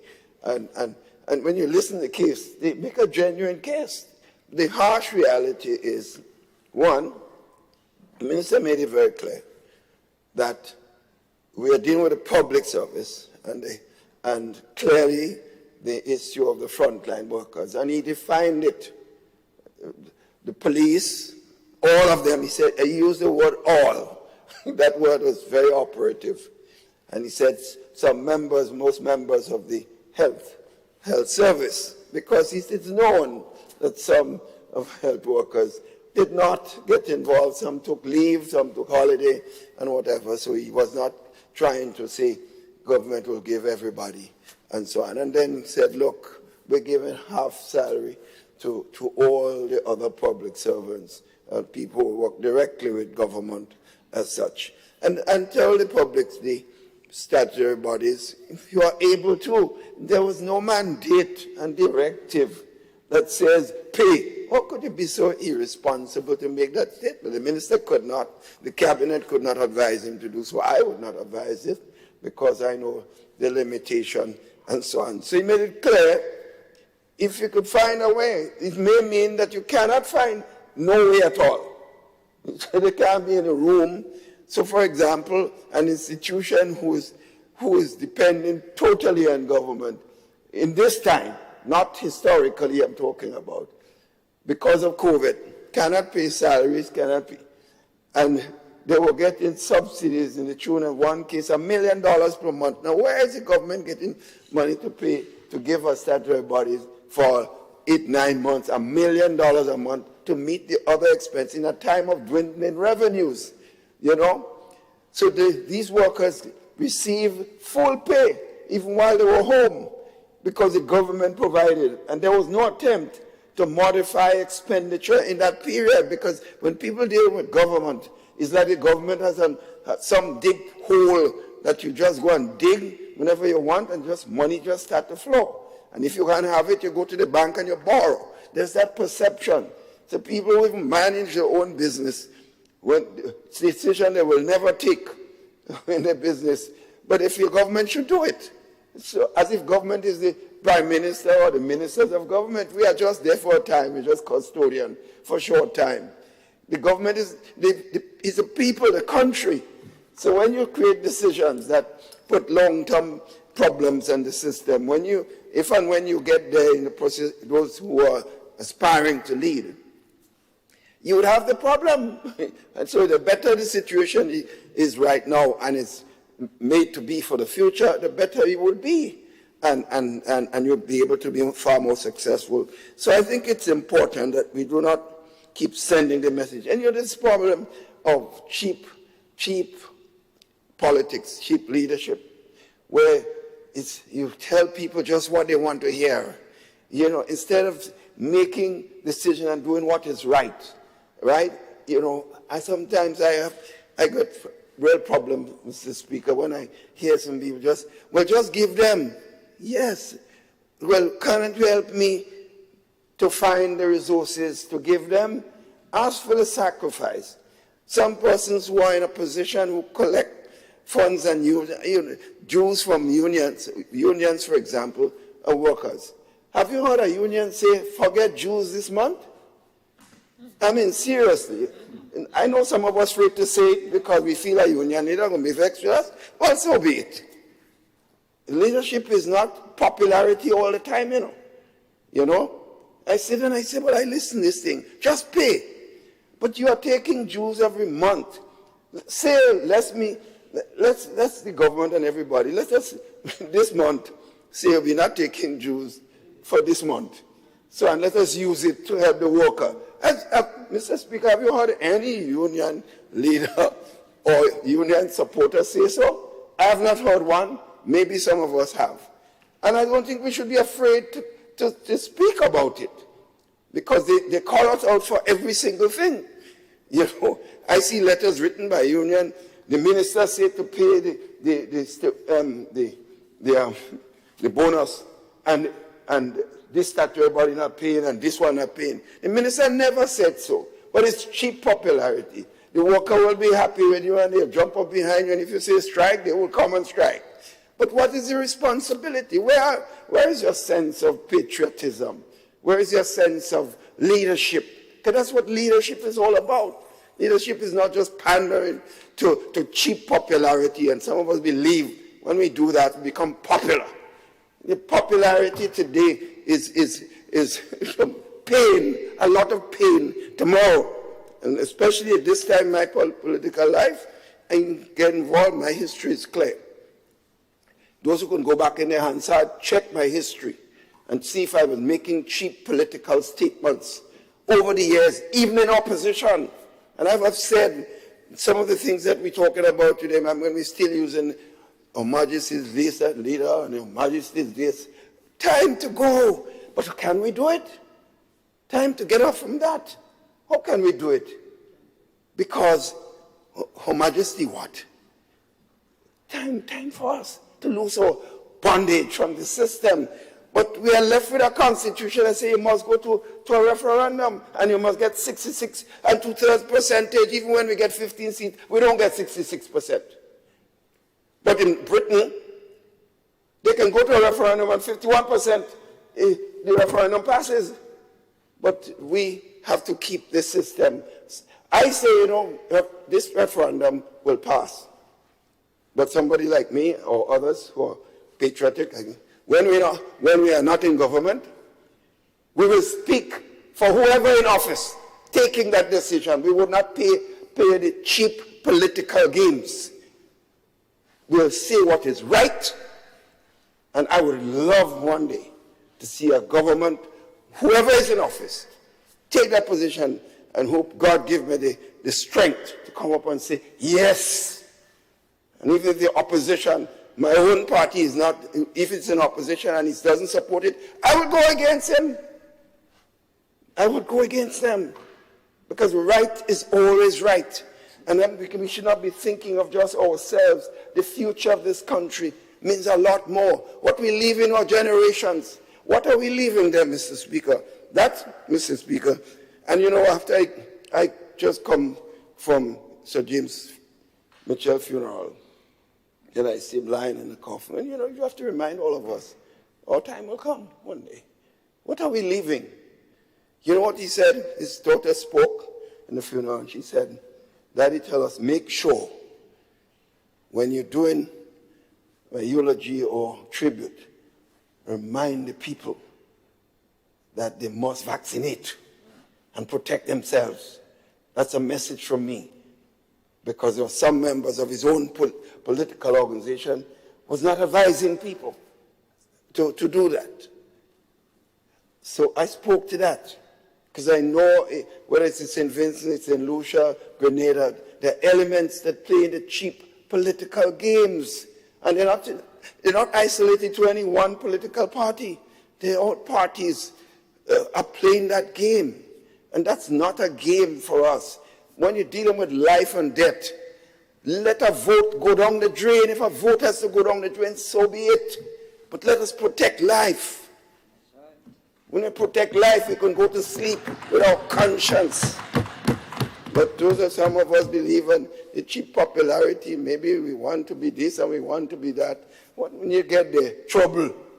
Some people, when they get in office, they don't even have a clue what to do. And all they're getting when they pass in the street is more cussing. You think it's easy, and Grenadians good at that, you know. When you're passing and things ain't nice, you see them long mouths, and you see they turn their face. Yeah? And I know it must feel bad. So when things nice, man, you're getting the biggest wave, everybody waving. You see, like now, stimulus flowing, man, you don't have no problem. And you can't blame the people. We as leaders have to be responsible and do what is right. Mr. Speaker, as Brother, my colleague representative from St. John said, the passing of Sir Carlisle Glean and so on. And I respect Sir Carlisle as an individual. I told him so.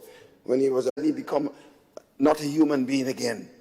But it's all politics. So I said to him, I could easily condemn it on the same basis, but I will not do that, Sir Carlisle, because I believe you're a good man. And I told him so.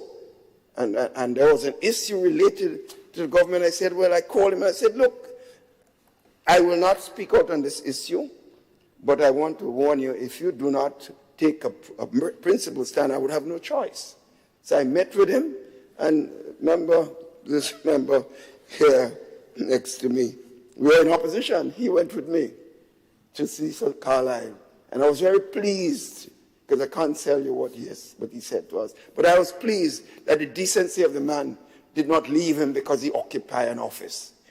And therefore, it's good for us to pay tribute to a good person, a good son of the soil, just like Sir James has done for his country, and so on. So, Mr. Speaker, as we close the year, let me just make the point that thank you and the Parliament and the staff, the clerk and the assistant clerk, and all the staff who committed themselves. I mean, I know a number of you would have your own personal things to do, and you could have been other places doing them, but you're here, and you're here on time before some of us were able to be here. So that I want to compliment them. My colleague, cabinet members, I think you all know how I feel about every single one of you. Yes, we have our different views on some issues, and it's healthy. We have all said the same thing when we're at cabinet level. Those who believe that cabinet is run by some dictator and so on, they don't know. If they come in a room and they see how cabinet is run, they would now realize that it's a good team of persons, and it's good that they have, in some cases, different views on issues, because we help each other in the process to grow, and we'll never stop growing. I don't care how many years you are in politics. The newest member of the team can help you with a view that you did not think about. And that's the process. I want to thank my colleagues, and I want to thank the public servants in general, those who have served us. I cannot say that I believe that everyone deserves the half month or even the full month. If I say that, I'll be very dishonest, but you can't go out and picking and choose and all kinds of, you create more problems and disaffection than you do. But I do want to thank the public service as a whole, all the permanent secretary, the CAPSEC, acting CAPSEC was there, and all others who are giving their best at this particular time in serving in a very difficult time. To my constituency, well, I've done it over and over for the last 37 years, thanking them for their support in a general sense, Mr. Speaker, and to the people in general, because it's, as Prime Minister, you have a responsibility not just to your constituents, and I keep telling our constituents all the time, do not expect me to be here, there, as normal, because I represent the country, and people call me from all different sectors of the society. But I do want to make, if you don't mind, Mr. Speaker, in going forward as I end, I want to give a special thanks to the Minister of Finance as a person. I don't think anyone knows the level of work that this Minister of Finance does on a daily basis. Seriously, I don't know. At this stage of my political life, I will not be able to do half of it. I'm serious, and I don't know how he does it. I don't know when he sleeps, because he sends those emails 2 o'clock in the morning and 1 o'clock and asking if you're up. I said, I mean, I up what? But that is the kind of commitment that the member has for his country. And then the accolade I give today is something I would always give, because I've seen it consistently. Service without asking for anything, not looking for anything. This servant has continued. And I think it's important for me to say here today as we close this year, Mr. Speaker, thank everybody and wish everybody the best holiday you can have in a very difficult time. Colleagues, thank you all. Thank you, Honorable Prime Minister. Honorable members, I know you think I'm going to put the question, but I must wish you too. Let me begin by thanking God for his mercies and his graces that he has poured on all of us and on me for this past years. Without the grace, without the strength, without the blessings, I would not be here. And one thing that he reminded me is that my grace is enough for you. Honorable members, my mother told me, speak the truth and speak it ever, cost it what it will. And I just heard that if you don't like yourself, you can't like other people.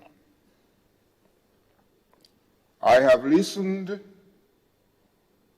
and hear much said about the first responders to our present situation.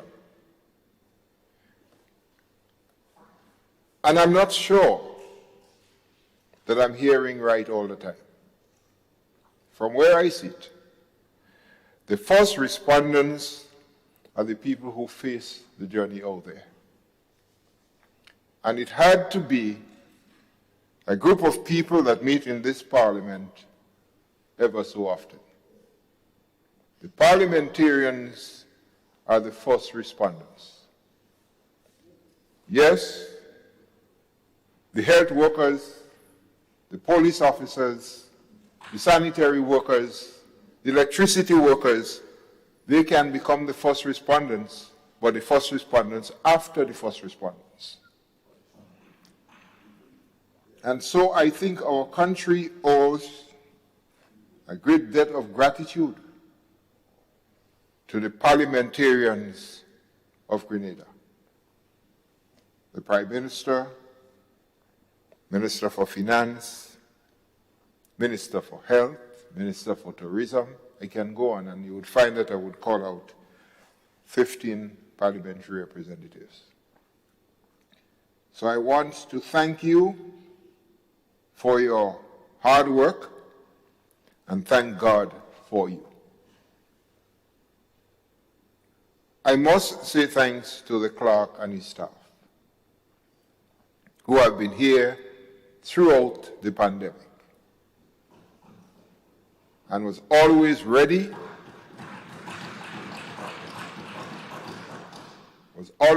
to ensure that the Parliament business, that the nation's business is conducted and on time. And had to make decisions where he said, I remember the clerk calling and saying to me, Mr. Speaker, we would only have 15 people, 15 parliamentarians in the House.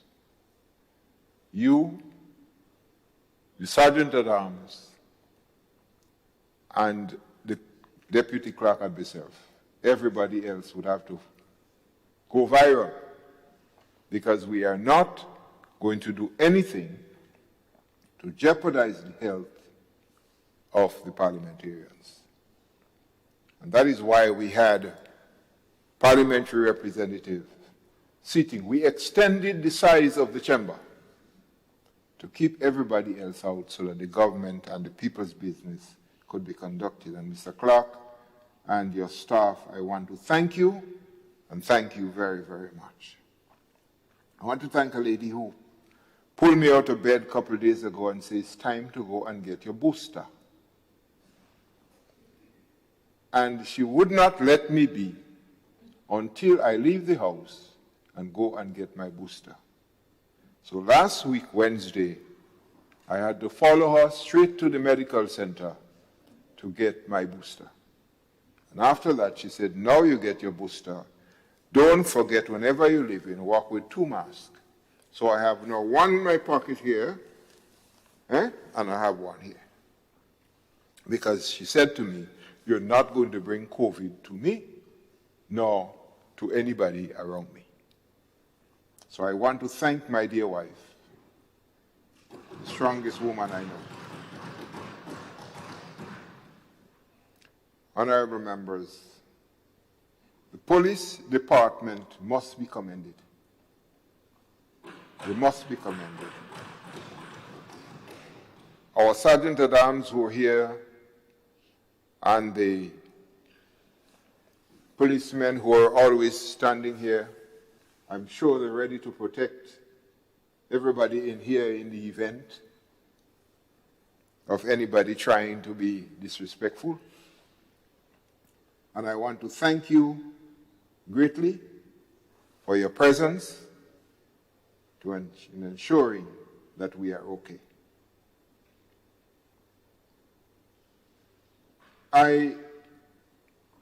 Somebody mentioned that I always advocate for some percentage for the parliamentarians, but it doesn't seem as though I'm a good negotiator, because all the time I'm negotiating and nobody listening. Minister for Labour, I would have to take my case to you, because there are a group of people in this country who work 24/7, 365 and a quarter days per year, and 366 every leap year.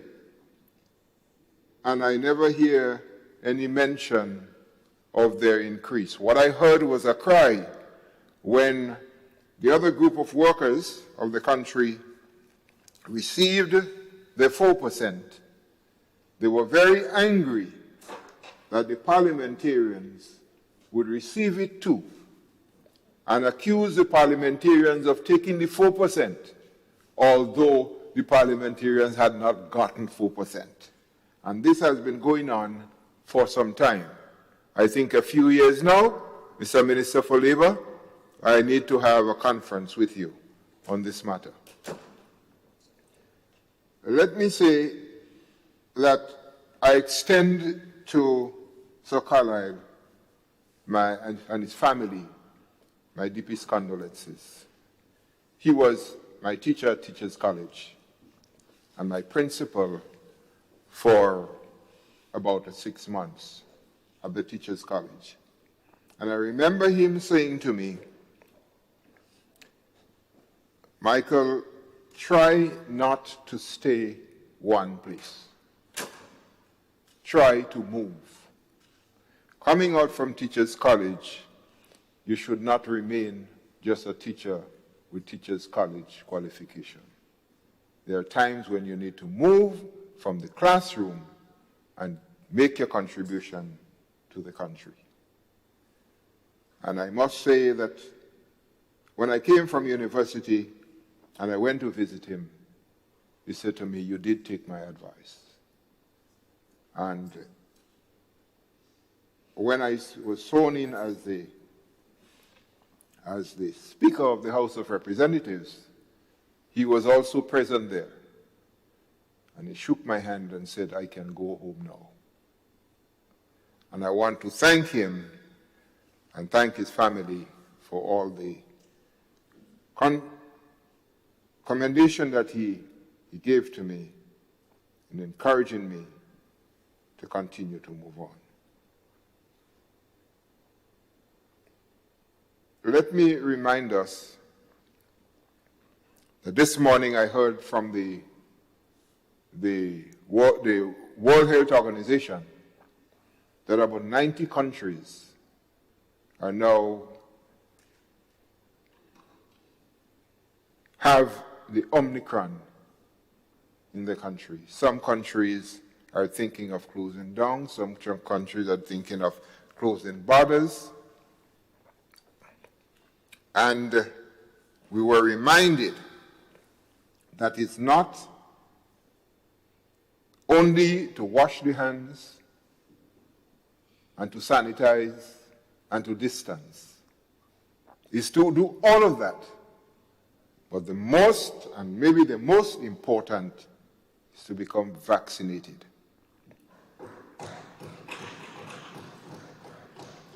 We do not know what is the next variant. We pray to God that the next variant is that we would hear, it would be saying, well, COVID is gone, but we don't know that. So all our Grenadian brothers and sisters, you may have very good reasons for not wanting to take the vaccine. If you don't want to, stay away from people. Stay by yourself.